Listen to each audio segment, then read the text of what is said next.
Ladies and gentlemen, boys and girls, welcome to another episode of the Jayden Bryce Show, the show where we talk about the latest, hottest topics in the world of pop culture and sports. I'm so glad you are with me today. I am your host, Jayden, as always, and we have a great show today. We're going to be talking about some NFL football, recapping the first weekend of the 2025 NFL season. And we got a lot of good games to talk to. Just got a couple. I was writing my show up and I forgot to literally talk about another big game on Friday night, the Chargers and the Chiefs. We'll get to that another day. Maybe I think I might do a little small show on Wednesday. But we got a lot we're going to get to today. We are going to talk about the Ravens and the Bills, that being the headliner of the show and the first topic we're going to get to. They had a great game last night, and it was the best game. More than likely will be the best game of the first week. Then we got the Jets and the Steelers. Going to talk about a little bit about A-Rod. Then we are going to talk about the Lions and the Packers. And then lastly, we are going to end off today's show with a little bit of an interesting topic about something Jay Glazer reported yesterday regarding the Micah Parsons trade. About Micah reportedly being traded to Philly. So we got a lot of that to get into today. But more importantly, guys, thank you for joining today's show. I got a great show lined up. I must say it again. I got a great, fantastic show. I'm excited to be with you guys. I hope you guys enjoyed the first weekend of the NFL season. And I cannot wait to break it all down with you guys. Do not hesitate to hit the subscribe button on my YouTube channel. And if you're listening via Spotify, do not hesitate to follow me there as well, and Apple Podcasts. And like the podcast. Without further ado, ladies and gentlemen, let's get right into today's show. So last night, we had an absolutely great game. Josh Allen, and this was the biggest game I can argue of the weekend. We had Josh Allen and Lamar Jackson and the Ravens doing a rematch of last year's divisional round matchup. I had the Bills going into the game because, you know, everybody every season has the Baltimore Ravens as their Super Bowl pick every year. And more so along the lines, more than likely, somebody is going to have Lamar Jackson as their MVP. So when I saw the line for this game, and I was sitting here saying, how on God's green earth is the Baltimore Ravens favored on the road week 1 in Buffalo against a team that they lost to last year? Granted, they more than likely should have won that game if Mark Andrews didn't drop a huge pass. But I'm sitting there thinking, why are they favored? But they were favored nonetheless. And when I made my picks last week, I'm like, smash Josh Allen and the Bills. I think they're the better. I think right now, Josh Allen is the better quarterback. I think it's a better team.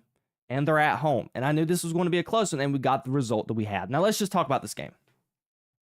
And it's on the lower third. Will Lamar and the Ravens ever live up to the hype? We'll get to that in a minute. But was this a Ravens collapse or a Bills win? This is a Ravens collapse. Lamar Jackson and the Ravens. What have we said about them in the past?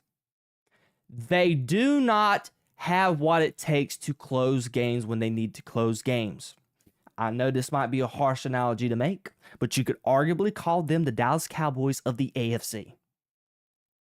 When push comes to shove, when there's a big play needed to be made, when it's time to close,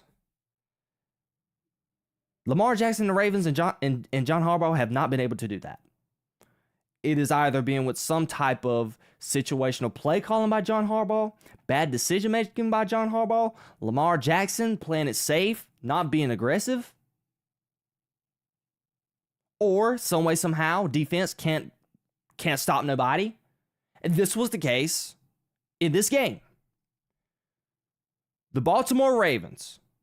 I actually kind of tuned out of this game at the 6-minute mark because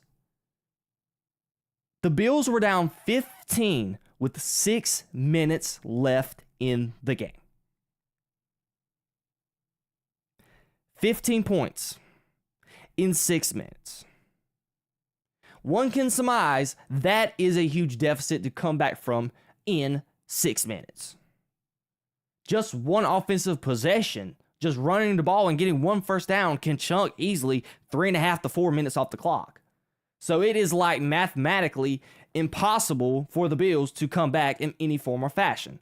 But lo and behold, here come the Baltimore Ravens. And this is something it's a little unfortunate and it was a little unlucky. Derrick Henry fumbles the football. And then, if I'm not mistaken, I don't know if it was that possession or the possession after that. I don't know if it was third down or fourth down. A third or fourth down play, Josh Allen throws the ball in the end zone. I don't know if it was intended for Dawson Knox or not, but Dawson Knox tips it with his right hand, and then Keon Coleman's just there as a security blanket, gets the tip catch. That was just absolute luck. So it was a bang, unfortunate situation for the Baltimore Ravens. But this happens to the Baltimore Ravens. It's every single time in some way, form, or fashion the last couple of years.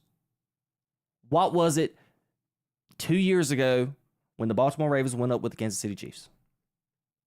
Could not close the deal. What happened last year in the playoffs against the Bills?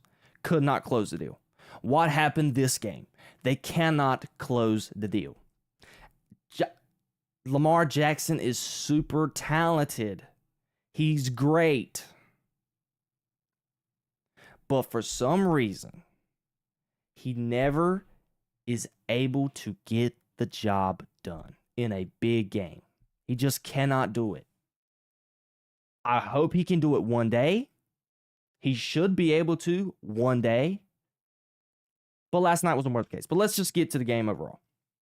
After watching this game, and watching a lot of HBO Max in the offseason and their off-season Hard Knocks, I was a big Joe Burrow guy, but just something about just Josh Allen to me. He has solidified himself, in my opinion, as the second best quarterback in the NFL.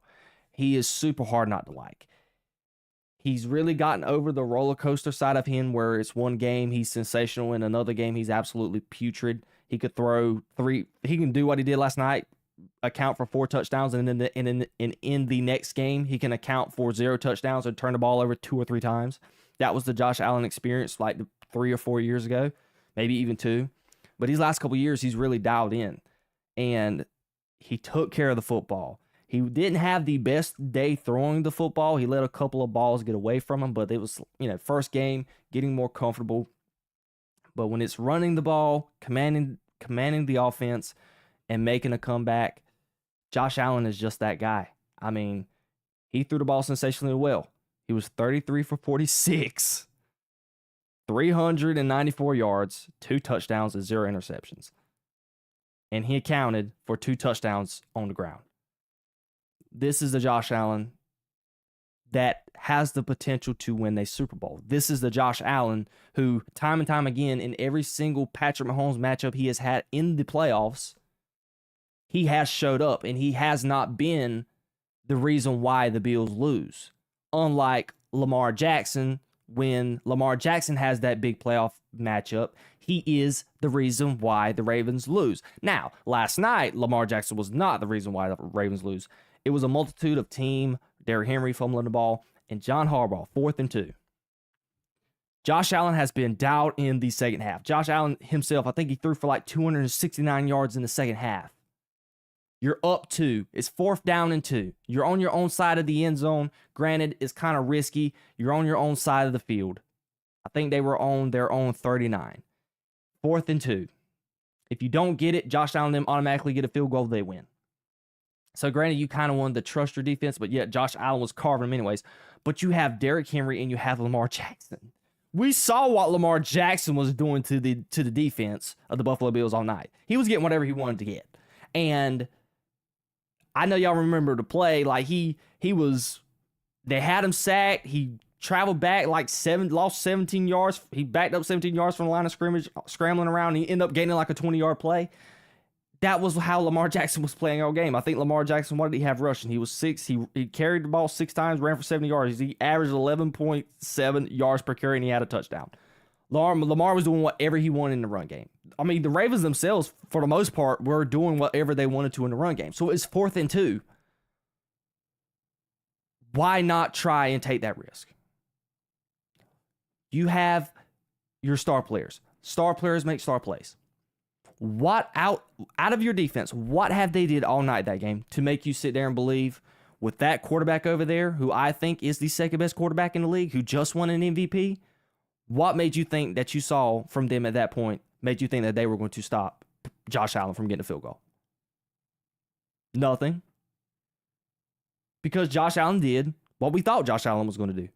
Walk him down, put him on a leash, as Marcus Spears likes to say. Shout out Swagoo. Put him on a leash, walk him down. That is what Josh Allen did. And here we go again with the Baltimore Ravens not finishing the deal. And this is something that we're going to have to say as well. And I know they were a lot of people's preseason Super Bowl pick, but I just don't think that the Ravens are going to win a Super Bowl. I don't think their defense is good enough.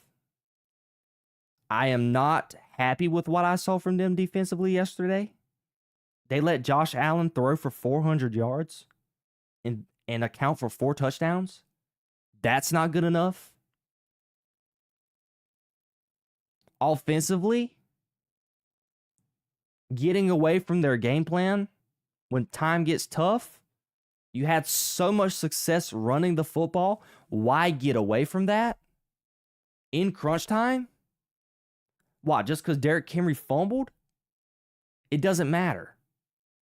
Running the ball is your bread and butter. And at times when the thick gets thin, and they get in the thick of it, Todd Monken, for some reason, deviates away from the game plan and turns Lamar Jackson into a drop back passer when it doesn't need to be that case. I don't think, and this is the reason why, I do not trust Lamar Jackson to ever win a Super Bowl with the Ravens, because of the reason why you have Josh Allen in that division and you have Patrick Mahomes.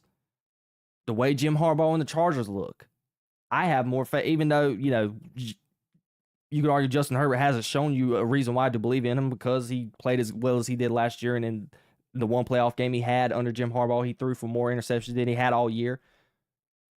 But I believe in Jim Harbaugh, the coach. And I think one day Justin Herbert may be able to get over the hump. But Justin Herbert hasn't had this many opportunities as Lamar Jackson. And Justin Herbert has not had the teams that Lamar Jackson has had. Lamar Jackson, and I wrote it down 2 years ago, had the best team that he's more than likely ever going to have. They were the favorites. The game, they were at home against the Kansas City Chiefs, did not close the deal. I don't think that the Ravens are going to win the Super Bowl this year. They invent ways to lose. You cannot trust this game. You cannot trust this team in close game situations, because something is going to go wrong some way, form, or fashion. In the playoffs, Lamar Jackson is either going to do something uncharacteristic of himself. Todd Monken is going to deviate away from the running team that they need to be. Or John Harbaugh is going to make a baffling decision like he did last night. You got 4th and 2. You have that man on the other side of the field, and Josh Allen. Done whatever he wanted to the whole half.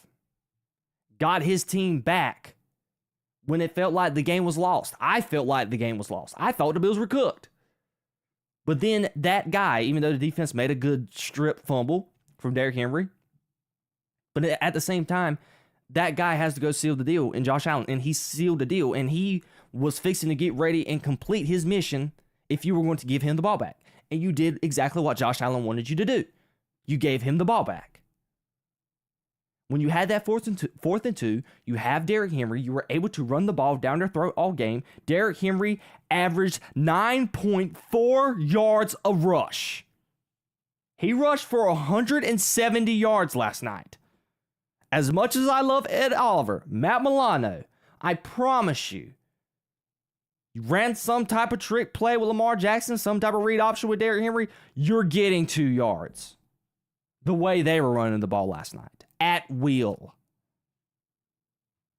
But that's where we're at now.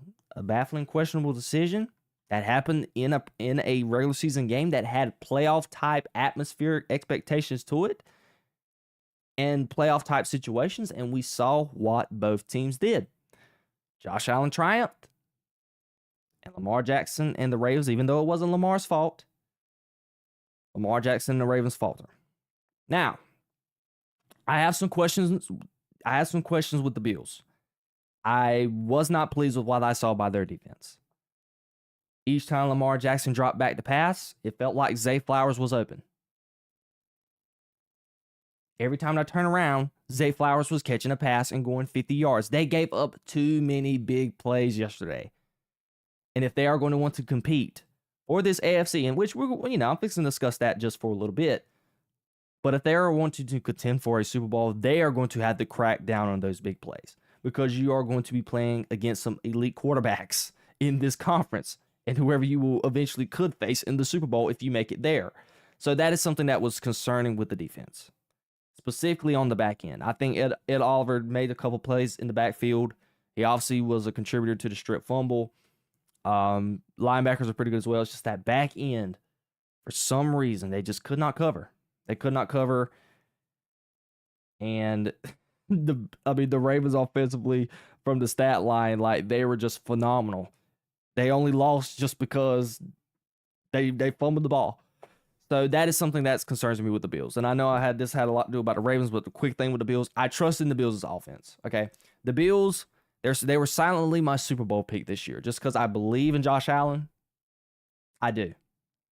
If you got the quarterback, you have a chance. And Josh Allen has showed up in playoff games. I do not have any doubt in my mind. If he had to play a big matchup in the AFC Championship game, he's going to be the reason why they have a chance to win. He's not going to be the reason why they lose. Unlike Lamar Jackson, I have no faith in Lamar Jackson if he was to get into an AFC big-time divisional or AFC Championship matchup because I don't have the faith in him to be the reason why they don't lose. So that's where we're at. But something that could benefit the Ravens and even the Bills, because both had negatives in this game. The one thing I can say, though, after watching week 1, in the AFC specifically, the AFC is wide open. It is wide open. We saw how Denver looked. Denver did not look good against the Titans at all. Bo Nix looked like he forgot how to play football all of a sudden. We saw what Patrick Mahomes and the Chiefs looked like. They looked sloppy. Justin Herbert, they look like they could be, I can't say they look like they can be had, but, they only scored 27 points. When the Bills put up 41 points and the Ravens, you put up 40 points. So you both can put up some points. We saw what the Bengals looked like yesterday. They looked like they didn't even know how to play offense. Granted, it's Joe Burrow, Jamar Chase, and T. Higgins. They will get better at some point. So something that is interesting and that benefits both teams going out of this game is that even though I feel like the Ravens could win a Super Bowl, I think the Ravens coming out of this game really do think, yeah, we have what it takes to win a Super Bowl because the AFC is wide open. But we're just going to have to wait and see. It was a great game last night. I enjoyed it. I did not, I did not think the Bills were even going to come back at all. But shout out to Josh Allen. Josh Allen just continues to be great. Continues to show the reason why he is the second best quarterback in the league. He's triumphed Joe Burrow, in my opinion, although I think if Joe Burrow had the type of team that, Josh Allen has accustomed to have, especially with the offensive line, I think Joe Burrow can be as well as good, but we got to go off of current resume. I have Josh Allen as that guy, and Lamar Jackson played great last night. But the Baltimore Ravens, they showed last night why I cannot personally trust them in the postseason because they do stuff like they did last night in the postseason. So that is what I took away from this game. Let me know your guys' thoughts, and I want to know of your comments down below. The other great game. I was shocked that this game was this good. I went into this game thinking Aaron Rodgers, new team, Steelers historically offensively, even last year under Arthur Smith, questionable, not great, couldn't throw the football down the field, couldn't make big plays. Moving on with the Jets, Justin Fields, been a reclamation project trying to be, wasn't successful with the Bears, went over to Pittsburgh last year, he was okay, but he was running a baby fight offense, he couldn't really throw the ball well still, and he was mainly using his legs. So I was going into this game thinking, man, it was an interesting matchup. You had the Aaron Rodgers revenge game. Aaron Rodgers playing his former team. Same thing with Justin Fields. My Lord, did it turn out arguably the second best game of the weekend of week 1. This game was fantastic. I slept on it. Justin Fields and Aaron Rodgers. And I wrote it down. Quarterback masterclass. I mean, this was absolutely beautiful. This was phenomenal to watch. Specifically for Justin Fields. And y'all know me. I haven't discussed Justin Fields. I maybe brought it up when he got signed by the Jets, but I have been one of the biggest Justin Fields apologists. Because I watched the man at Ohio State. I always said the man's so talented, it's like if he could just throw the football consistently, he could be a pretty good quarterback in the NFL. I never thought he could be like your franchise transcendent talent to get you to a Super Bowl or anything. But I always thought Justin Fields had the capability to win you a playoff game. And with a Steelers type defense that the Steelers had, if they were, if they could have done anything remotely decent offensively, you could possibly win 2 playoff games. So I didn't have a lot. I did not think Justin Fields was going to play good in this game. I just didn't, because you're talking about Aaron Glenn, defensive-minded head coach. I didn't know who the OC was at the time. I had, it wasn't no big name, big commodity. Justin Fields, Garrett Wilson. I mean, your questionable offensive line. But man, Justin Fields was phenomenal. He was 16 for 22, 218 yards, averaged 10 yards a pass, 1 touchdown, 0 interceptions, didn't turn the ball over. Had a 119 quarterback rating, passer rating. And he rushed the ball. He was 12 for 48. Jay Fields,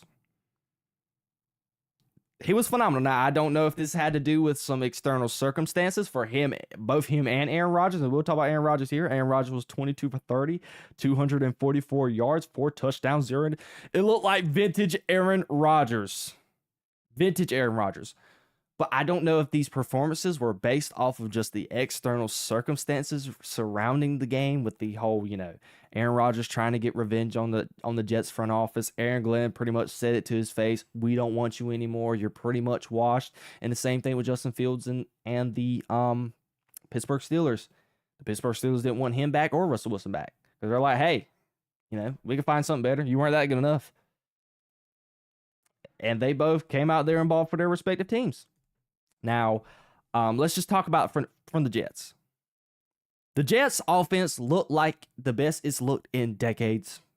Maybe since Mark Sanchez and the team that went to the AFC Championship 15 years ago. They were phenomenal. That offensive line and Breece Hall ran the ball like the Baltimore, like one of the best running teams in the league, like the Baltimore Ravens. Like, I remember watching one of the very first plays from the line of scrimmage that Breece Hall took. He took the ball like 20 plus yards up the field, and I was like, and that burst of speed. I was sitting there like, Breece Hall healthy off the ACL? I mean, granted, he had a full season last year, but I mean, that burst he had yesterday, my Lord. Breece Hall looked like a top 5 running back yesterday. Like, he was just fantastic.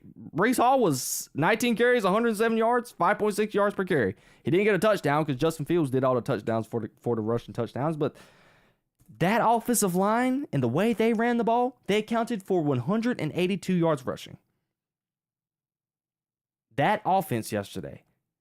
And that opened up the play action. Justin Fields even dropping back the pass, throwing absolute dimes yesterday. I was sitting there like, this is the same Justin Fields that we saw in the preseason that looked absolutely horrific. I even told my friends who were drafting him in fantasy, I looked at him, I said, you dummies, have you guys seen Justin Fields in the preseason? And the way he was throwing the football and the way this offense looked, it looked absolutely putrid. And I was like, we won against the Pittsburgh Steelers defense. Granted, they're a little old, but still, I was sitting there like, what? And Justin Fields. Wow. Shout out Justin Fields, man. He was absolutely great. But let's just talk about this defense, though. I'm not happy. As much as I know Aaron Rodgers is great, there is no reason.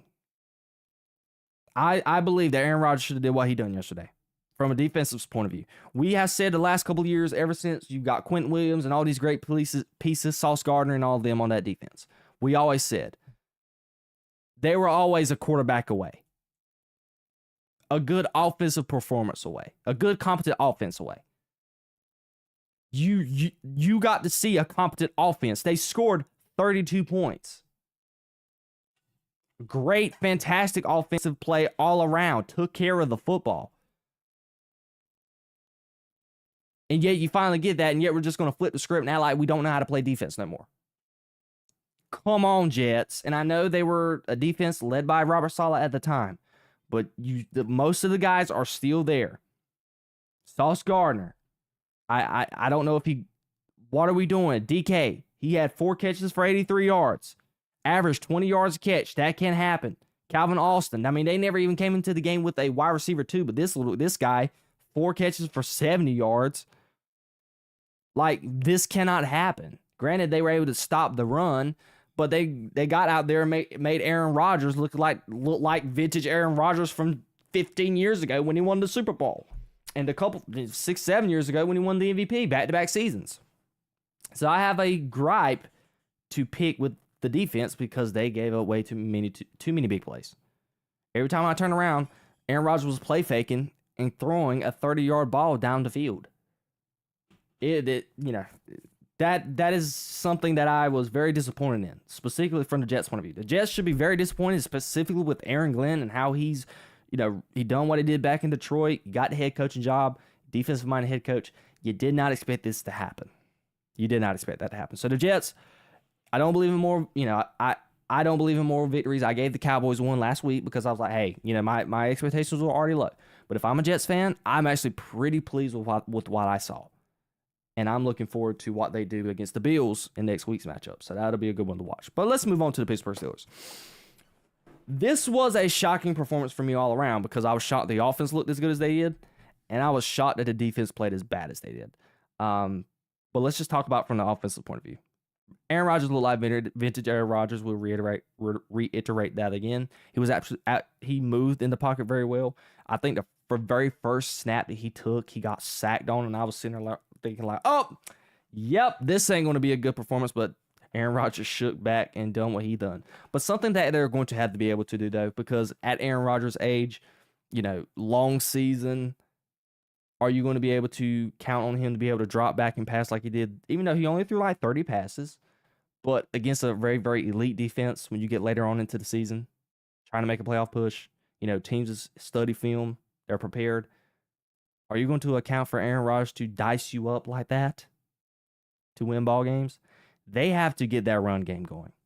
Their run game yesterday was absolutely putrid. They averaged 2.7 yards a rush as a team. Gainwell, 7 carries for 19 yards. Jaylen Warren, 11 for 37. You got rid of Najee Harris. So you believed in this running back room. Caleb Johnson, 1 carry for -2 yards, the guy they just drafted this year. I'm not buying no Pittsburgh Steelers stock. I think it was one great game.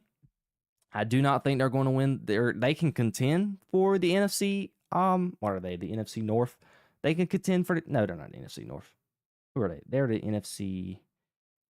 They should AFC. They are in the AFC North. I'm tripping. The AFC North, but they're going to have to get that run game going. Aaron Rodgers, at his age, he should have a complimentary run game. There's no excuse for it. Arthur Smith, you need to get that running game together. The offense and I got to give Arthur Smith some credit for this as well. I think the offense fitted Aaron Rodgers' play style a lot, vintage Aaron Rodgers, because, Aaron Rodgers is always like that play action, which he had a good run game to go off of it. And, a lot of his touchdowns that he threw yesterday, a lot of them came off the play action. But in order for that play action to work in the near future, we have to get him a complimentary run game. And the last point, we'll get to the defense. I'm concerned about this defense. I was not happy with what I saw yesterday. You let Justin Fields do what he did. Now we got to wait to see if this is, Justin Fields reincarnated. Has he found his niche over with the Jets? It's waiting to be seen. Who knows if the Jets are going to continue to run the ball as well as they did? Wait to be seen. So we'll come back to this discussion later on and just say, okay, maybe this was a one-off. But defensively yesterday, you only sacked Justin Fields one time. And granted, Justin Fields is a rushing quarterback, but, big guy down the middle. He got hurt for some reason. He's on the top of my head. Number 9, Cam Hayward. Cam Hayward just got his contract extension. He already went down a little bit during that game. TJ Watt's not old, but I'm just saying this is a very old team. You got Darius Slay. Darius Slay's at your cornerback position. Garrett Wilson was, he was giving them a fit yesterday. Jalen Ramsey can still make plays. He made the big play there at the end of the game against Garrett Wilson to close the deal, which was a huge tackle. But I don't know. That this defense is not young. So who knows down, towards the end of the season, we know TJ Watt's been injury prone. Cam Hayward's been injury prone. And they're just old. And Darius Slay's been injury prone as well. So down the season, if they're going to want to contend, they got to find a way to stay healthy. Because if this defense plays like this, the Steelers are not going to be able to do anything. They got to get that under control. The way that defense played yesterday, and we're talking about this is the steel curtain. This is the Pittsburgh Steelers. They ride or die off their defense. Mike Tomlin, head coach. This is how they roll. But if they do what they did yesterday for the rest of the season, they're not going to be able to do anything. They got to get it together. So it was a great game all around, although we had everything going on with the bad defense on both ends, and we had like an offensive thriller yesterday. Everyone loves an offensive thriller. So it's something that we got to look forward to, though. Can Justin Fields keep this up? He was sensational. He threw the ball well and everything. Like there's Justin Fields done what he did yesterday, what I personally expected him to do coming out when he got drafted. So I'm happy to see that for Justin Fields, and I'm happy to see that for Aaron Rodgers. Both teams, low expectations going into I had low expectations for him at least, and they played pretty well offensively. Both offensive look pretty good. So guys, let me know what you think about that, and I want to know of your comments down below. All right, moving into our final game that we're going to talk about, and this was a game that I watched from the first quarter, 15 minutes left, to ultimately maybe 13 minutes left in the fourth quarter, because this game was a rough watch. I thought it was going to be the best game of the weekend. Micah Parsons' debut with the Packers. He actually played. How was the Lions going to look? But let's just get to this game. Let's just get to the Packers. And I don't want to say this because my former players on that team. But the Packers look like the best team in the NFC. They look like the bona fide best team in the NFC yesterday. And they look like they could arguably have the best defense in the league right now. I know I can say from the NFC contenders, I think they have the best defense. And maybe the Chargers in the AFC might have a better defense, but they have a top 5 defense in the league. Now with the addition of Micah Parsons. Because we saw every time Jared Goff dropped back on a big third down or any type of big down, and Micah Parsons was on that field, Micah Parsons was in that backfield in some way, form, or fashion, causing Jared Goff to not play like Jared Goff is used to playing. But let's just get to the offense. The offense looked decent. They didn't knock my socks off, but they have great weapons. They are young. And with the team as a collective, when you think about the defense, how good they are, the Packers could win the Super Bowl this year. They can. All they need to count on is number 10 showing up on Sunday, that given day. It's Jordan Love. Jordan Love has the keys to the Ferrari. He is set up for success. He has a phenomenal team. Phenomenal team. It is his time. This is the Packers' year. After what I've seen this weekend in the NFC, granted, we got to wait and see how the Vikings look tonight and the Bears. I'm very high on the Bears this year. But I think the Packers look better than the Eagles. They look better than the Commanders. They look like their best team in their division. They're definitely better than the Tampa Bay Buccaneers. Who else am I missing? I don't think I'm in the NFC West. They look better than the Rams or the 49ers. The 49ers are only going to make the playoffs this year because they have a very easy schedule.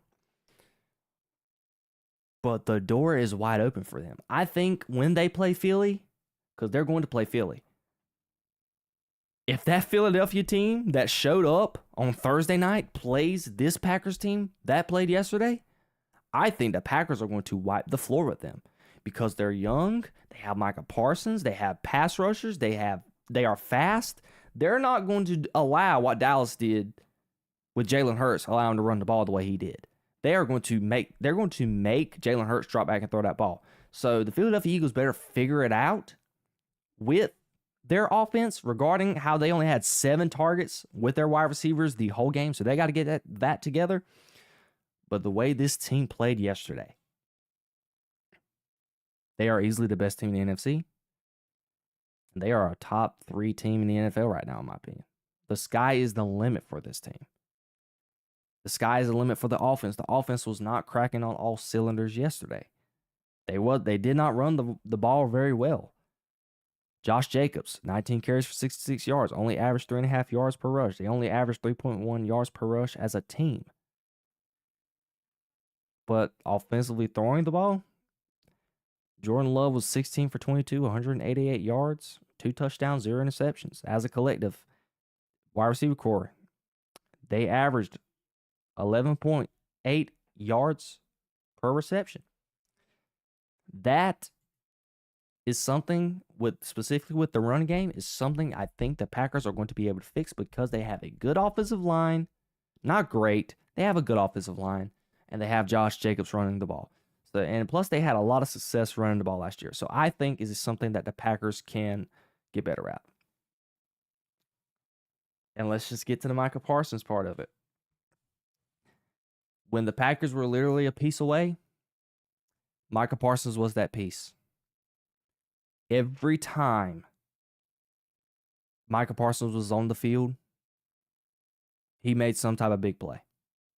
He forced a big play. In that second half, I can't remember what. I think the score was 7-17 maybe, or was it 0-7? I think it was 7-17 or 3-17, one or two. And I know you guys remember the play if you watched the game. Micah Parsons, third down, comes onto the field. Inside swim move, already in the backfield, forces Jared Goff to have to throw the ball early, and he throws a pick to number 33 on the Packers side of the field. They were fixing to get ready to score a touchdown. Micah Parsons fit absolutely phenomenal. I don't have the stats. I think they showed that they had like a big graphic of how productive Micah Parsons was when he was on the field. And it was on First Things First, but the numbers that they showed were phenomenal. I mean, Micah Parsons was a huge, huge, huge difference maker yesterday for the Packers. And his addition, because they were already good at stopping the run. They always just needed that pass rusher. They got him because Micah Parsons didn't, I even went back and looked at the plays that he was active in the run game. He was non-existent in the run game, but everybody else on the defensive line was already had everything handled. Micah Parsons didn't have to do anything. So the Packers, I don't say this with love at all. I wish the Packers sucked. But it was hard to come out of that game yesterday and not say that they are the best team in the NFC right now. Not by a landslide, but from the performances we got this weekend, specifically with everybody thinking the Eagles had that top spot, it was hard to come away from that game and think that the Packers is the best team in the NFC. We're just going to have to wait and see what the Bears and the Vikings look tonight, but I don't think they're going to look nowhere near as good as the Packers. I just don't. Now let's move on to the Lions. I called this. I said it during my picks. Everybody was high on the Lions this year. And this game for me was a lot about the Lions. Losing both Ben Johnson and Aaron Glenn, I felt like was going to hurt the Detroit Lions. Because Dan Campbell, as much as he talks, biting kneecaps and all, he doesn't do anything. He's just a motivator and a game manager. He does nothing with the X's and O's for this football team. That was Ben Johnson and that was Aaron Glenn. Jared Goff yesterday, he looked like he missed Ben Johnson very, very much. Jared Goff was 31 for 39, 225 yards. Granted, completion percentage was very high. 1 touchdown, 1 interception. But everything he threw was dink and dunk. I don't even vividly remember Jared Goff throwing a ball 15, 20 yards down the field. I don't know if it had to do with the play calling, route concepts, or what. Nothing looked good. From a wide receiver standpoint, 4 catches for Amon-Ra for 45 yards. Stan Laporta, 6 for 79. It's just the offense didn't look like the offense we know and love from the Detroit Lions because they were the Sonic and Knuckles-led offense. Run the ball, set up the pass. Sonic and Knuckles were non-existent yesterday. They could not run the football at all. David Montgomery had 11 carries for 25 yards. Jahmyr Gibbs had 9 carries for 19 yards. That is super uncharacteristic for a Detroit Lions team for the last couple of years who have lived off of running the football. Now, a lot of that has to go with that interior line. I think it was the center they had. He just retired. And then they lost a couple of key pieces on the offensive line at the right guard and left guard position. So that was a big question mark, and another reason why I did not buy the Detroit Lions hype, because that was their identity on offense, and they don't have that. Now I know Tony Romo and the commentators are like, hey, they trust in these new guys and they think they're going to develop. They need to develop very fast because they didn't look good at all. They could not run the ball. Not one iota. Jared Goff did not have time to throw. They could not protect them. If they cannot protect Jared Goff, because Jared Goff, I think he got sacked 6 times. He got sacked 4 times. If you let Jared Goff get sacked that much and give Jared Goff no time to throw the ball, and if you don't get Jared Goff a comfortable pocket to throw from, you're going to get this performance is going to be here to stay. So they got to be able to generate some type of protection in the pass game. They got to be able to dial up some key blocks in the run game, because the way they looked offensively yesterday, it is not going to be good enough. And don't even get me started with the defense. Granted, the defense, they missed some big key turnovers, specifically the one with Brian Branch. I think the score at the time was 7-16.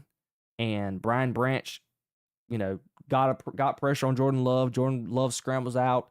Brian Branch makes a leaping interception. And Brian Branch actually took it back for a pick 6, but it got called back because of a penalty, which is something the Lions had a lot of issues with yesterday. Not very disciplined when it comes to penalties yesterday. And that's a big play that got called back for him. But yesterday, they weren't good. They could not generate pressure on Jordan Love at all, forcing them to have to cover a long time, and that's what led to a lot of those penalties. And something that we might have to think about with the Lions as well. There's unless Miss Alan McNeil, he's able to come back in a nose guard position and be able to generate some pass rush. If the Rodriguez kid comes back at the linebacker position and is able to help out with some sideline to sideline speed, it is very hard to see the Lions ever get to the promised land like they wanted to and win a Super Bowl, because of the fact that you don't have your 2 key coordinators who were part of the reason why you was able to pull a whole 360 on the Detroit Lions as a whole with Dan Campbell. and revolutionized the team into being relevant and to being a Super Bowl contender. Literally, were in the NFC Championship and would have won the NFC Championship and went to the Super Bowl if they did not run away from their identity and run the football. But the way this team looks now, and with your own division and the way your own division looks, it is hard to see the Lions ever getting back to the Super Bowl. Their Super Bowl window might be closed. Look, we're not going to, if I'm a Lions fan, I'm not going to panic just yet. You want to wait and see if the interior offensive line gets better and wait and see if they can do something better about the defense. But with the team I watched yesterday, and Nick Wright said it best, there were 5 teams that were in the playoffs last year that were considered Super Bowl contenders. Out of those 5, the Lions look like the worst one the whole weekend. And I absolutely agree with them. But the Lions may be in trouble. And I know my graphic says it. My lower third says it. Are the Lions in trouble? I absolutely do think they are in trouble. And Micah Parsons and the Packers, they look like they are ultimately going to be the real deal. But that is all I had to say about that, ladies and gentlemen. What do you guys think? I want to know all of your comments down below. All right, ladies and gentlemen, we are going to into our last topic of the day. Thank you guys so much for tuning in, and I have a very, very, very, very interesting article to get to here. Jay Glazer, he is one of the on-air personalities for Fox's football coverage in the NFL season, and they had a really, really interesting segment that they went over. And there was a report by Jay Glazer. The Eagles offered at least 2 first-round picks, a third-round pick, and a fifth-round pick to the Cowboys for Micah Parsons. And the Dallas Cowboys declined, unwilling to trade him to a division rival. Now, y'all know me. I have been on this side of the coin saying that I do believe that the Dallas Cowboys should have, and I believe could have, gotten a whole lot more for Micah Parsons than what they got with this report. And when I first saw it, I was sitting there, I was thinking, man, that's a hard deal to pass up. But ultimately, after thinking about it, because at first, the 2 first-round picks, a third-round pick, and a fifth-round pick. And maybe I think you could have probably dibbled out with the Eagles and getting a few players like a young pass rusher in Nolan Smith. Who knows? But ultimately, I do think that Jerry Jones and the Cowboys made the right decision. It was a smart move. You cannot trade Micah Parsons within the division. It is like an internal sin to the fan base and to the organization. And to just football, what's the word I'm looking here? Just professionalism 101. You cannot deal with teams in your division. You cannot deal with your competition. Now, you may sit here and think as well, like, okay, Jayden, you say you can't deal within your competition, so why did you deal them to the Packers? That's another conversation another day. And if you want to make that argument, I agree with you as well, because I'm the one when they made this trade to the Packers. I'm sitting here like, why are you trading Micah Parsons to a team who you have not had a lot of success to the last 3 times you've met in the playoffs specifically? But yeah, here we are. But ultimately, I think it was a smart job by the Cowboys to do what they did. And I'm glad they did it, because just, the Philadelphia Eagles are coming off of winning a Super Bowl, and they were Super Bowl contenders going into this year. And after watching the Philadelphia Eagles against my Dallas Cowboys on Thursday night, they were needing a pass rush. So one can imagine if they had Micah Parsons on that line, who knows what that game could have looked like with Micah Parsons. And it may be another thing with the Packers situation where, it may be the missing piece that the Philadelphia Eagles may have ultimately needed.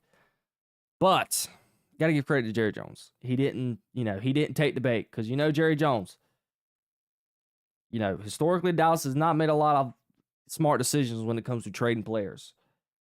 We saw, when we traded Amari Cooper that year, and I think we only got a 5th round pick for him or something like that. It was like We gave up nothing. We got back nothing in return for Amari Cooper's services, when we should have got a whole lot more.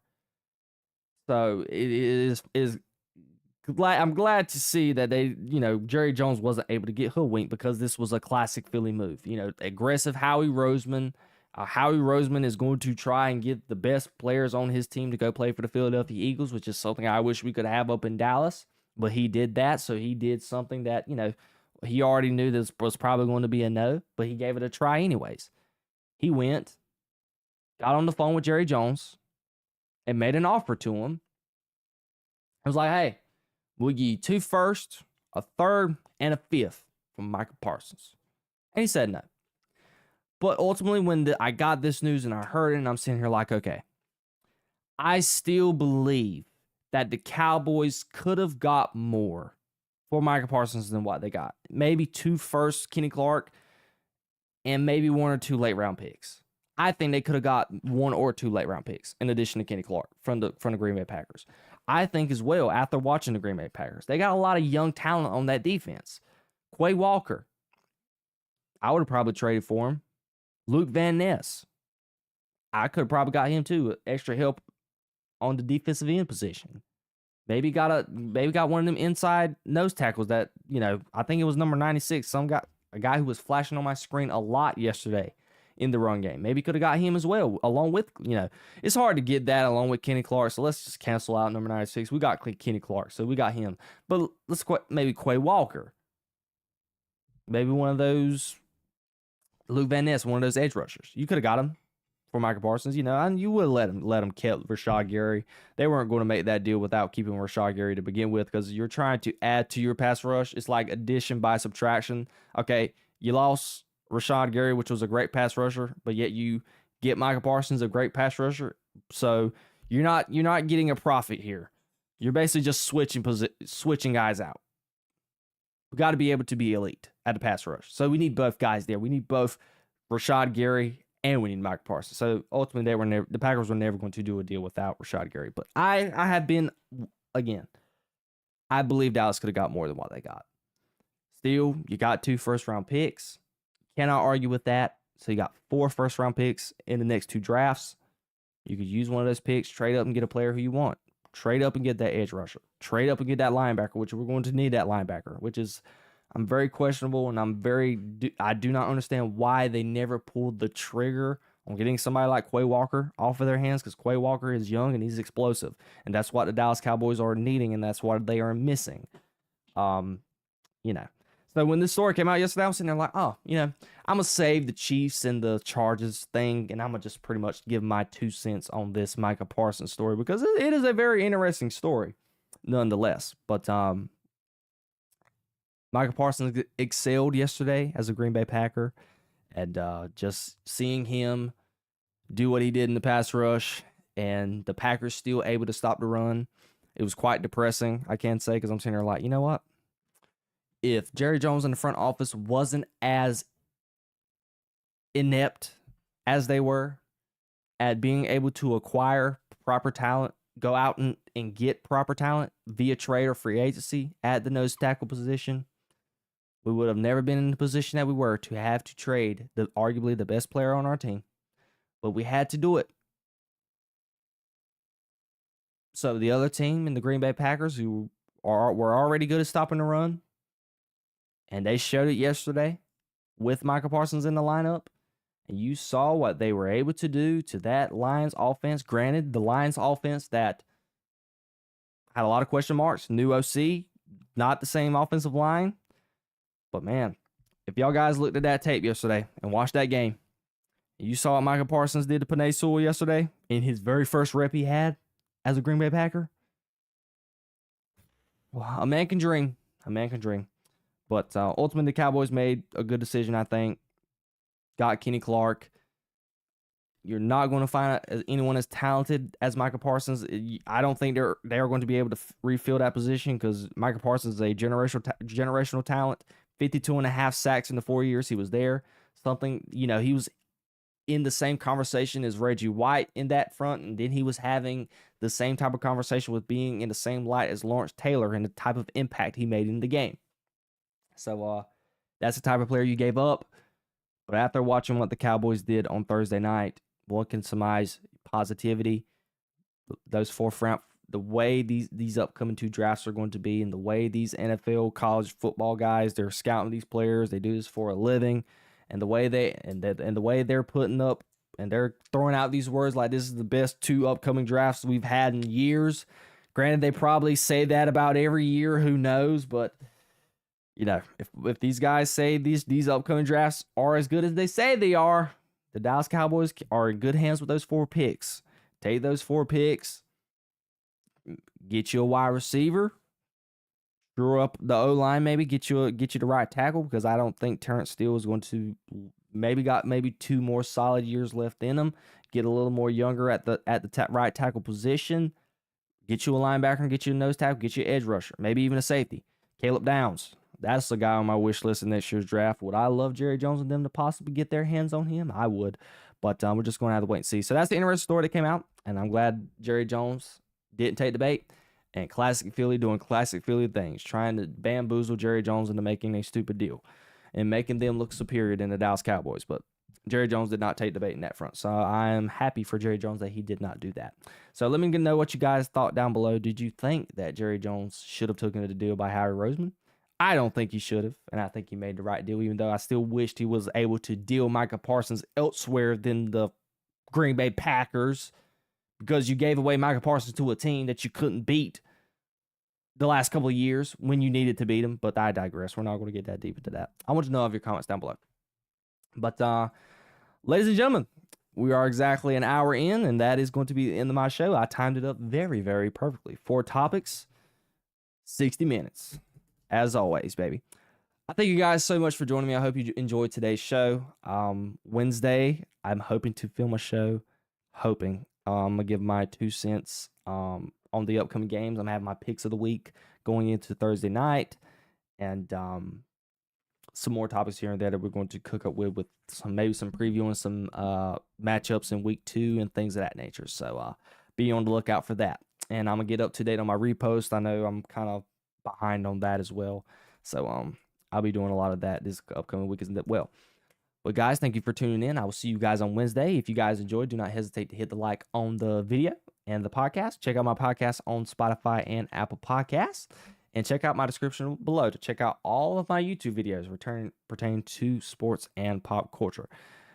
Without further ado, I'm signing off for tonight. I've been Jayden Strickland, and it's been a pleasure for having you tonight. And I will see you guys in the next episode of the show. I love you guys so much, and I'll see you guys on the next one. Peace, love, and positivity always, y'all. See you.